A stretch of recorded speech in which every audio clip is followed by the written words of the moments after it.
Hello. Today I'm calling out a post on the Promel Collective forum by Brain Quantum, and this really pissed me off, because we have to reject the concept of masculinity without mercy. Doesn't matter how well is hidden, after all sorts of data and research, if the conclusion is that boys have to earn their manhood and provide for this deeply misandrist society. Let's read. A quick overview of what everyone already knows or should probably know. Over several decades, progressive advocacy driven education reforms. This is the first red flag. He calls it progressive. Yes, it's under quote, but this is feminism, this is misandry. Systematically disadvantaged boys and young men, true. Currently, early education increasingly prioritizes traits more common in girls while boys face harsher discipline, true. And it's not just currently, but to be fair, he also says that this is the result of a process. But also, this is done on purpose to ruin men, to ruin boys, their education, and pull them back. Education systems are designed around the style that advantage girls, combined with a near absence of male teachers in early and elementary education. This is true, the absence of male teacher create environments where typical male behavior becomes disruptive rather than normal. Boys who would have been considered energetic a generation ago are now either medicated or suspended at higher rates than girls. True. For instance, boys are referred with ADHD diagnosis and treatment far more frequently than girls. Now I skip ahead. Currently, girls graduate high school on time at rates 3-12 percentage points higher than boys, depending on the state.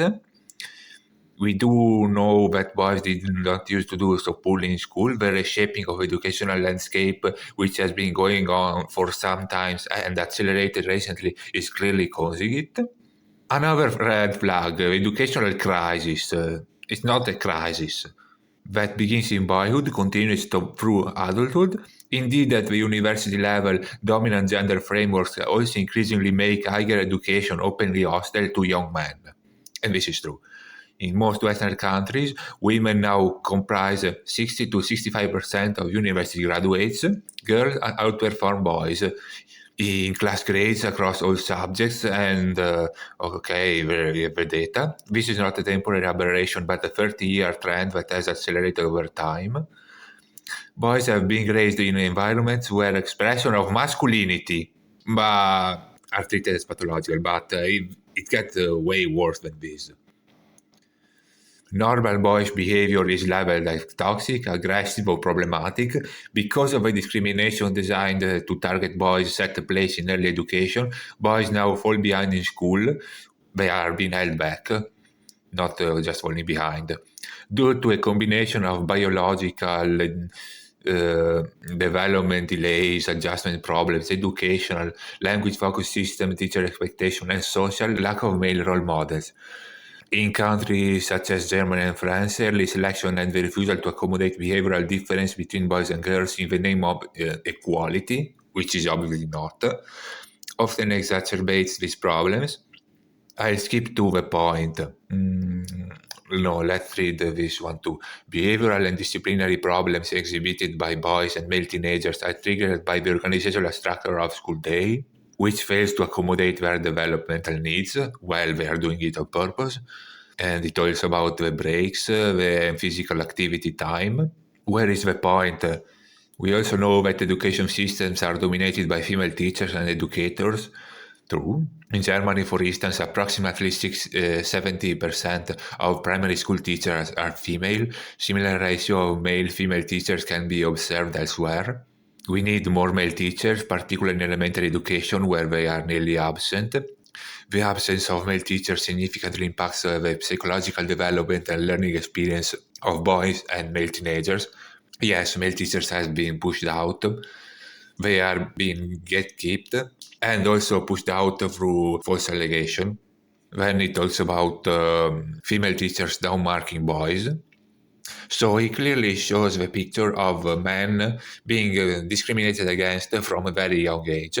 This is a problem about misandry. But now, after all of this research, in the middle of this post, is shift about masculinity, victim blaming Meg. They had to provide for society. Let's read.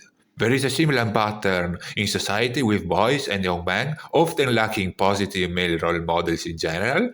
It cannot be overstated that boys and teenagers need male role models during their formative years to learn how to become men. What the fuck? To see masculinity modeled in healthy ways. Masculinity doesn't exist. There's no such thing as healthy masculinity. It's just a slave collar created by feminists, tradcons used to push what women and misandrists want onto men. To understand that male strength can be protective rather than threatening. No, this is where I stopped reading. You have to reject all of this post. I'm not even going any further. 100%. Without mercy, it doesn't matter how well it is researched, how well it is hidden. There is no such thing as masculinity. Over.